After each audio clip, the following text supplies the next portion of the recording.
Hey guys, and welcome back to my astrology channel. Sorry I was out for a couple weeks. My son was really sick and it was really busy. So I'm going to start off this week's forecast with November 4th when Saturn goes direct. It has been going, it went into Saturn in March. So think of what started up culminating for March in this time, in this part of your life. Where is Pisces? What house is Pisces in? Okay. Well, Saturn has been going, backwards, retrograde for a few months, and it literally has hit zero degrees Pisces, and it's moving forward again. So this strengthens its ability to have an effect on our lives. It strengthens its power in Pisces and whatever it's playing a role on in the themes of your house, depending on your rising sign. So for example, I'm a Libra rising. Pisces is my 6th house of health and routine. And I'm really excited to see what types of structure, which is Saturn, this can give, because you can look at it in positives or negatives. There's always a silver lining if it seems like something in astrology is really negative. There's, it depends on the context, okay? So what themes in your life do you think that you will benefit from Saturn, which is more discipline, responsibility, boundaries, just a concreteness? Now, Saturn does not like being in Pisces because Pisces is so fluid, and Saturn is the opposite of that. It's like, Saturn is kind of like the old time structures, like the things that take time to build, like the wise old teacher. What is Saturn gonna teach you? Okay, so he's coming on strong. He's coming out and he's gonna blast through Pisces now. Okay, what else is happening on November 4th? The moon moves into Leo, which is always a good thing. It kind of helps lighten the air, makes you feel kind of good inside. And meanwhile, we still have the 3 planets in Scorpio. Both Scorpio and Pisces are kind of cocky signs, kind of passionate signs. I would know. I'm a Leo sun, Scorpio moon. It's funny because the moon is going to be squaring Jupiter and squaring the sun. So it's going to have even more ego, sun, and faith and dynamite with Jupiter. So just go easy. So we still have that, Venus is very close to its, going into its home sign of Libra. That happens next week. So the other thing that's happening on November 4th is Mercury in opposition to Uranus. Now, what does that mean? Well, first of all, Mercury has been in Scorpio. Mercury is the factoid planet. It likes to dig deep in Scorpio. Mercury is all about communication, what are the facts, the details. It's kind of like the scientist / journalist of all the planets. And Uranus is always about sudden things, sudden insights, brilliance. So this is almost like it could be you find out something that is going to change your life, or there's sudden disruptions of communication, or no matter what it is, it's something that's gonna jolt you, okay? And with the moon and the sun being in such passionate fixed signs of Leo and Scorpio, your ego is going to be strong, so then you're going to be caught like off guard with something. Like, I think this is really interesting. Okay, this is my dog, Bella. I love her so much. Okay, so the next day, November 5th, the moon is still in Leo because, as you probably know by now, the moon stays in a sign every 2.5 days, and it's squaring Mars in Scorpio. Mars and the sun are the two fire planets because Mars is ruled by Aries and the sun is ruled by Leo. So the moon squaring Mars is like drive, initiation, especially with the moon being in Leo, such a strong-willed sign, and your moon being your emotions, your emotional responses to life. You'll probably have this inertia, and a square is like the most intense aspect you can have, meaning like two things are coming to a head and things need to be done. It can feel like a challenge, but it's where action actually takes place. November 6th, the moon is still in Leo. First, it makes a square to Mercury in Scorpio. So kind of like your emotions squaring off with your communication and your thinking. There could be some verbal like arguments here. And then later, it makes an exact opposition to Saturn. So you might face some roadblocks. Like, so this could be a dicey day where there's like some communication hurdles and then there's some emotional roadblocks or something like that that you might have to trudge through. On the plus side though, Venus is making a harmonious trine up to Pluto. So this is kind of like Pluto not only deals with death and transformation, but also deals with intimacy, and Venus is the love sign, the love, affection, the values sign. So this could be a day where you feel very, very like comfortable with your partner, or you make like a wise investment, or you think about things like that. So yeah. November 7th, the moon moves into Virgo, co-joining Venus that's still in late degrees of Virgo. And this could mean like you getting all your ducks in a row, feeling like you want to be more organized. With Venus still co-present in the sign of Virgo, and Venus is the planet of beauty, love, etc., you could feel like getting your nails done or something like that. Like anything that's kind of meticulous is what is Virgo centered. There's more to come. Watch the Mars and Sun conjunction that's coming up in a few days. We're really close to that.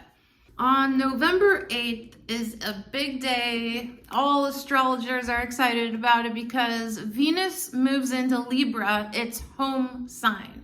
Libra does fantastic here. The love vibes, the harmony vibes go up, and more people feel like a desire to be loving to each other, and music is just of the essence. Remember, Venus rules two signs, Libra and Taurus. So Taurus, as you know, is a slower moving earth element, whereas Venus is in Libra. It's more like it's intellect, it's romance, it's all the things that swirl around in harmony. There's two benefics in astrology, two benefic planets, Venus and Jupiter. So whenever a benefic is in its dominant sign, its rulership, it makes the world go around a little bit easier. Now, at the same time, the moon is still in Virgo. Later in the evening, it's going to hit an opposition with Neptune, which I love anything with Neptune because I have a lot of Neptune aspects, but it's like kind of dual-sided. So one thing is you can feel a little bit dreamy, more creative, imaginative, and also Neptune is like the higher octave of Venus. It's like compassion for the world. It's like love on steroids. The other side of it is it's nebulous. It's kind of nebulous and kind of like foggy. Things might not be what they are. And then later in the evening, the moon will join up next to Venus. This is going to be like later in the nighttime, and make a trine to Pluto. So that's interesting because it's kind of like the nebulousness that you have, and then the moon conjoins Venus, the love planet, trining up to Pluto, the planet of power and sex and death and rebirth and secrets and intimacy. So it'll be like kind of dreamy and then like kind of like powerful, but that'll be more like midnight. This is Eastern Standard Time, like closer to midnight around then. But I think you'll wake up feeling pretty warm and glowy with that. Okay, so you wake up November 9th and you see that the moon has just surpassed Venus, well, by the middle of the day, Eastern Standard Time, but it's still in a conjunction really close. So all day you're gonna be feeling like good, that warm fuzzy vibe. Whenever the moon is in Libra, it's easier to love yourself and others and give yourself self-care, especially now that Venus is there. Venus and the moon together in Libra is phenomenal. Peace, people will be a lot more polite. And so I would say this is just a fantastic day to just enjoy life and enjoy the company that surrounds you, because Libra is all about the close company that you keep in harmony. Okay, so November 10th, it's like another hallelujah moment because Mercury gets out of Scorpio, moves into Sagittarius, where Mercury, the thinking communication planet, can think freely and expansively in joyful, optimistic, wise Sagittarius. However, it comes and hits a roadblock and it instantly squares Saturn. So squares aren't good and Saturn isn't all that great. They have their goods and their bads, but you know. Okay, so it's kind of like freedom and then run into a roadblock. So that's one thing. And at the same time, the moon in Libra, lovely Libra, on this day is also opposite Chiron, the wounded healer. So you may be feeling like doing some inner work, some shadow work, and doubly so with your thinking planet being construed and constructed by Saturn, the planet of boundaries.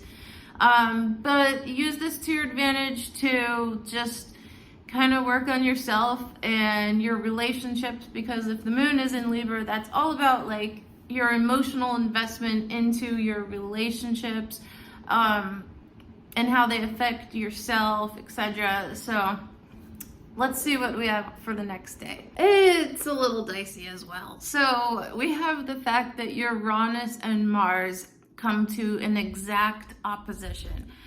Whenever Uranus and Mars are conjunct, square, or in opposition, it can mean like sudden violence, outbursts, because Uranus is the planet that rules things that are unexpected.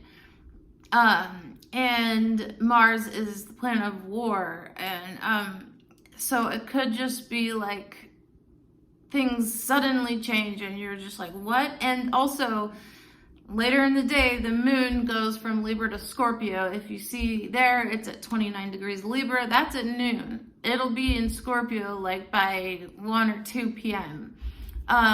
joining Mars and the Sun. And soon there's going to be a conjunction with Mars and the Sun. That is just full blast heat. And with that, I mean, they're basically conjunct already. And with the opposition to Uranus, it can be explosive. And with the moon, your emotions in Scorpio, trust me, I have a Scorpio moon, explosive. So this is not like the easiest day that we have.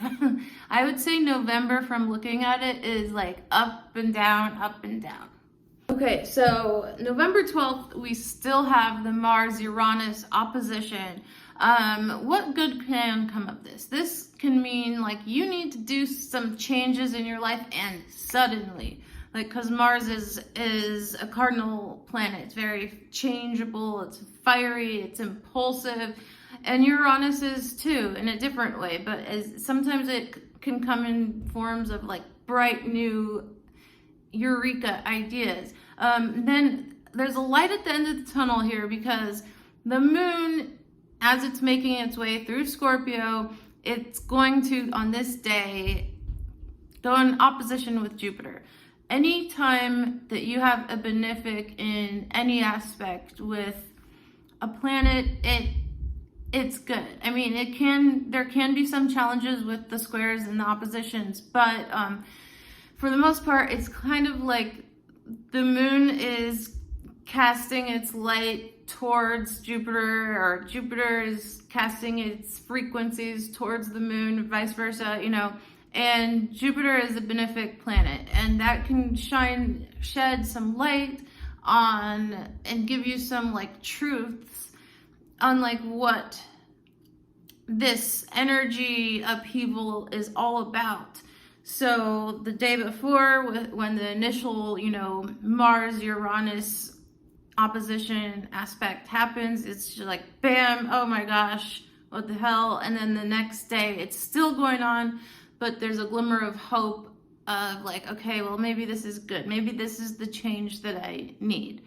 Okay, and so that's what I have for you for the weekly forecast, and let me know how you like it, and please subscribe.